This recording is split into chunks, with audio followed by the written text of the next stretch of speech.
اسلام میں کسی کی پیدائش کا یا کسی کی وفات کا دن منانا شریعت میں مطلوب ہوتا تو اس دن سے زیادہ کوئی اور دن اس بات کا مستحق نہیں تھا کہ اس کو عید کے طور پر منایا جائے۔ لیکن اسلام میں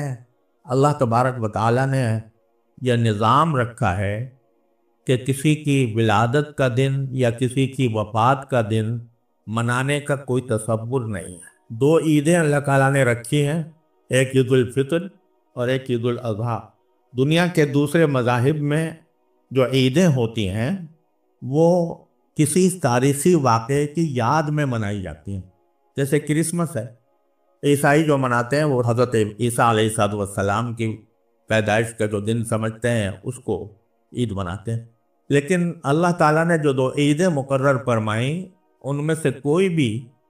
کسی خاص تاریخی واقعے سے وابستہ نہیں ہے۔ ایسا نہیں ہے کہ عید الفطر جو ہم مناتے ہوں وہ کوئی خاص واقعہ اس میں پیش آیا ہو یکم شوال کو، جس کی یاد منانے کے لیے اللہ تعالیٰ نے عید الفطر کو عید کا دن بنایا ہو۔ اسی طرح عید الاضحیٰ،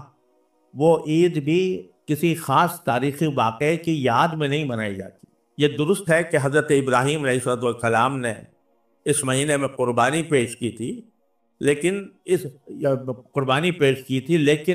یہ متعین نہیں ہے کہ وہ قربانی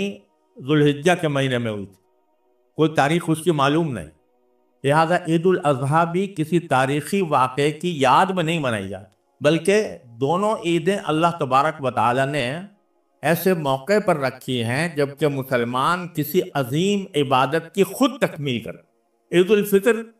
اس موقع پر رکھی ہے جبکہ سارے مسلمان رمضان کے مہینے میں روزے کی عظیم عبادت انجام دے کر فارغ ہوتے ہیں، تو اللہ تعالیٰ فرماتے ہیں کہ اب عید مناؤ کیونکہ تم نے میرے حکم کے مطابق یہ مہینہ روزے رکھ کر رات کو میرے حضور کھڑے ہو کر تم نے گزارا ہے، لہٰذا اب تم خود مستحق ہو کہ اس دن میں تم عید مناؤ۔ اسی طرح عید الاضحیٰ ایک ایسے موقع پر اللہ تعالیٰ نے رکھی ہے جب مسلمان ایک دوسری عبادت کی تکمیل کرتے ہیں، خود تکمیل کرتے ہیں، اور وہ ہے حج کی عبادت۔ 9 ذوالحجہ کو عرفے کا دن ہوتا ہے، اس دن حج کا سب سے بڑا رکن وقوف عرفات ادا کیا جاتا ہے، اور 10 تاریخ کو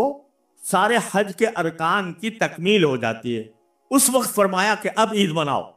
تو دونوں موقع ایسے ہیں جس میں مسلمان خود اپنے عمل سے کوئی ایسا کام کرتے ہیں جو اللہ تعالیٰ کی خوشنودی کا سبب ہوتا ہے، تو اس کام کی تکمیل پر اللہ تعالیٰ نے عید منانے کا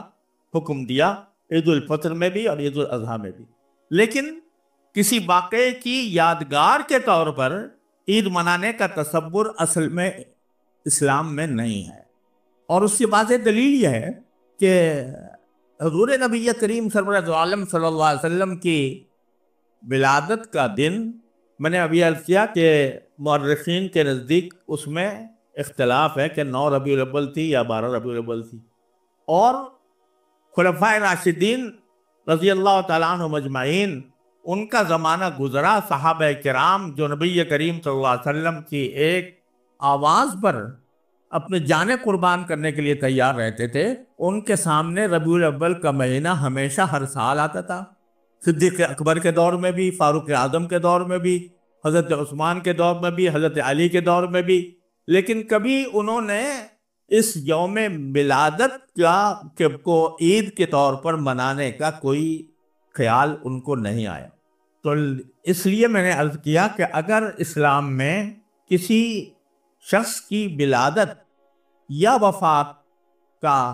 دن منانے کا کوئی تصور ہوتا تو سرکار دو عالم صلی اللہ علیہ وسلم کی ولادت کے دن سے بڑھ کر کوئی اور دن اس کے لائق نہیں تھا، لیکن چونکہ تصور نہیں ہے اس لیے صحابہ کرام نے اس طرح کا اہتمام نہیں کیا۔ ہمارے ملک میں اور بلکہ عالم اسلام کے بیشتر خطوں میں اس کو منایا جاتا ہے، ربیع الاول کے دن کو، خاص طور پر 12 ربیع الاول کو یہ سمجھا جاتا ہے کہ وہ آپ کا یوم ولادت ہے، اس لیے اس کو باقاعدہ عید کی شکل میں مناتے ہیں۔ اس میں عمارتوں پر چراغاں ہوتا ہے، اس میں جلوس نکالے جاتے ہیں، اس میں محفلیں منعقد ہوتی ہیں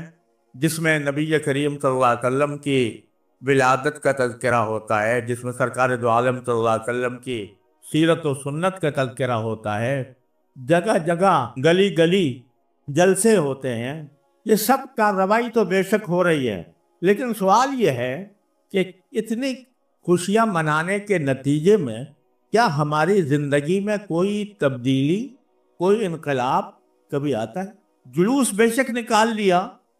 عید میلاد النبی کے نام سے، تقریریں بے شک کر لیں، اور عمارتوں کو چراغاں بھی کیا، بلکہ بعض ایسی باتیں کی جن کا شریعت میں کوئی جواز نہیں۔ بعض جگہوں پر یہ سننے میں آیا کہ روضہ اقدس، سرکار دو عالم صلی اللہ علیہ وسلم بھی روضہ اقدس کی شبیہ بنا کر اور اس کے جن لوگ طواف کرتے جس کا کوئی جواز نہیں، یہ ایک طرح سے شرکیہ رسم ہے۔ اور جس طرح چراغاں کرنے کے بعد اور روضہ اقدس کی شبیہ بنانے کے بعد جس طرح وہاں پر ایک طوفان برپا کیا جاتا ہے، نعروں کا طوفان برپا کیا جاتا ہے، شور شغب کا، موسیقی کے ساتھ نبی کریم صلی اللہ علیہ وسلم کی نعتیں پڑھی جاتی ہیں، موسیقی کے ساتھ، وہ موسیقی جس کو نبی کریم صلی اللہ علیہ وسلم نے ناجائز قرار دیا تھا، اس موسیقی کے ساتھ نعتیں پڑھی جا رہی ہیں۔ خواتین جن کی آواز کو سرکار دو عالم صلی اللہ علیہ وسلم کی ازواج مطہرات سے بھی یہ فرمایا گیا تھا کہ تم اپنی آوازیں پست رکھا کرو، اور جن کے بارے میں بعض فقہاء کرام کا بلکہ ایک شریعت کا یہ موقف ہے کہ عورت کی آواز بھی عورت ہے، یعنی آواز کو سننا غیر محرموں کے لیے لذت لینے کے لیے حرام ہے، لیکن وہ نعتیں پڑھ رہی ہیں اور نعتیں پڑھ کر اس کو پھیلایا جا رہا ہے، لوگ اس کو شوق اور رغبت کے ساتھ سن رہے ہیں۔ یہ سارے وہ کام ہیں جن کو نبی کریم صلی اللہ علیہ وسلم نے منع فرمایا تھا، اور اس سارے ہنگامے میں یہ سوچنے والا کوئی ہے کہ نہیں کہ سرکار دو عالم صلی اللہ علیہ وسلم کی کچھ تعلیمات تھیں، آپ کی کچھ سنتیں تھیں، اور آپ اس دنیا میں اس کام کے لیے نہیں آئے تھے کہ آپ کے نام پر میلے لگائے جائیں۔ آپ نے یہ فرمایا تھا کہ لا تتخذوا قبری عیداً، کہ میری قبر کو بھی عید نہ بنانا، میلہ نہ بنانا کہ وہاں پر میلہ لگاؤ۔ میلوں کو آپ نے منع فرمایا تھا، لیکن آپ کا جو اصل مقصد تھا وہ دنیا کو، انسانیت کو ایک صحیح اور اللہ تعالیٰ کے رضا کے مطابق زندگی گزارنے کی دعوت تھی۔ وہ دعوت کہاں گئی؟ وہ ان میلوں ٹھولوں میں کہاں گم ہو گئی؟ کتنے لوگ ہیں جو اس ربیع الاول کے مہینے میں یہ سوچتے ہوں کہ بھئی ربیع الاول کا مہینہ تو آیا ہے، لیکن جس ذات کی ولادت کی بنا پر ہم خوشیاں منا رہے ہیں، اس ذات کی تعلیمات میں سے کون سی تعلیم ایسی ہے جس پر عمل کر رہے ہیں، کون سی پر عمل نہیں کر رہے؟ اور اگر نہیں کر رہے تو کم از کم اس مہینے کے اندر یہ جائزہ لے کر اپنی اصلاح کی فکر کر لے۔ سرکار دو عالم صلی اللہ علیہ وسلم کو اللہ تبارک و تعالیٰ نے، اگر آپ کو اپنی تعریف مطلوب ہوتی اور آپ اپنی اقتدار چاہتے ہوتے تو آپ کو تو ایک پیشکش کی گئی تھی عرب کے قریش کی طرف سے،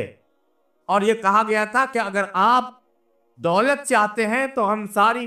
دولت آپ کے قدموں میں ڈھیر کرنے کو تیار ہیں، اگر آپ کو اقتدار چاہیے تو ہم اپنا سردار آپ کو بنانے کو تیار ہیں، اگر آپ کو حسن و جمال چاہیے تو ہم عرب کا منتخب حسن و جمال آپ کی خدمت میں پیش کرنے کو تیار ہیں۔ لیکن آپ یہ دعوت چھوڑ دیجیے جو دعوت آپ لے کر آئے۔ سرکار دو عالم صلی اللہ علیہ وسلم نے جواب میں فرمایا کہ اگر تم میرے ایک ہاتھ میں آفتاب اور ایک ہاتھ میں چاند رکھ دو تب بھی میں اپنی اس دعوت کو چھوڑنے والا نہیں ہوں۔ آپ اس لیے نہیں آئے تھے کہ آپ کے قصیدے پڑھے جائیں، آپ اس لیے نہیں آئے تھے کہ آپ دنیا سے اپنی تعریف کرائیں، اس لیے تشریف لائے تھے کہ دنیا کو غلط عقیدوں سے نجات دلائے، آپ اس لیے تشریف لائے تھے کہ دنیا کو غلط طرز عمل سے نجات دلائے، آپ ایسی سنت پیش کریں، ایسا طریقہ پیش کریں جو دین اور دنیا کی بھلائیوں کا ضامن ہو۔ اللہ تبارک و تعالیٰ نے فرمایا تھا لقد کان لکم فی رسول اللہ اسوۃ حسنہ، لوگوں اللہ کے رسول کی زندگی میں تمہارے لیے ایک بہترین نمونہ ہم نے بھیجا ہے۔ یہ بہترین نمونہ کس کے لیے ہے؟ لمن یرجو اللہ والیوم الآخر، جو اللہ سے یہاں ملنے کا عقیدہ رکھتا ہو کہ مجھے ایک دن اللہ کے سامنے جا کر پیش ہونا ہے، اور یوم آخرت پر یقین رکھتا ہو کہ آخرت کے دن میں مجھے اللہ تعالیٰ کے سامنے پیش ہو کر اپنے ہر قول و فعل کا جواب دینا ہے۔ یہ نمونہ ہم نے اس لیے نہیں پیش کیا کہ صرف ان کی تعریف پر تم اکتفا کر لو، ان کے شان میں قصیدے پڑھ لو، بلکہ اس لیے بھیجا تاکہ اس نمونے کو دیکھو اور اس کے ایک ایک ادا کو اپنانے کی کوشش کرو، جس کا نام ہے اتباع سنت۔ تو اصل چیز، اصل مقصود ہونا یہ چاہیے کہ جب یہ ربیع الاول کا مہینہ آئے اور سرکار دو عالم صلی اللہ علیہ وسلم کی ولادت کا جو عظیم الشان اور جلیل القدر واقعہ یاد آئے، تو انسان اپنا جائزہ لے اور یہ دیکھے کہ میں سرکار دو عالم صلی اللہ علیہ وسلم کی سنت پر کس طرح کتنا عمل کر رہا ہوں۔ سرکار دو عالم صلی اللہ علیہ وسلم کی سنتوں کو اتباع کے لیے اللہ نے حکم دیا ہے۔ قُلْ إِن كُنتُمْ تُحِبُّونَ اللَّهَ فَاتَّبِعُونِي،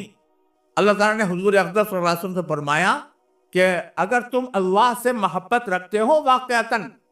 تو اس محبت کا تقاضا یہ ہے کہ فَاتَّبِعُونِي، میری پیروی کرو، میری اتباع کرو۔ يُحْبِبْكُمُ اللَّهُ، اس اتباع کے نتیجے میں اللہ تعالیٰ تم سے محبت کرے گا۔ تم کیا محبت کرو گے اللہ سے؟ لیکن تمہاری محبت کا مظاہرہ اس طرح ہونا چاہیے کہ تم میرے اس شاہکار اعظم سرور دو عالم صلی اللہ علیہ وسلم کو دیکھ کر، آپ کی ادائیں دیکھ کر، آپ کے طریقے دیکھ کر اپنی زندگی کے اندر ان کو اپناؤ گے، تمہیں اللہ محبت کرے، تم سے اللہ محبت کرے گا۔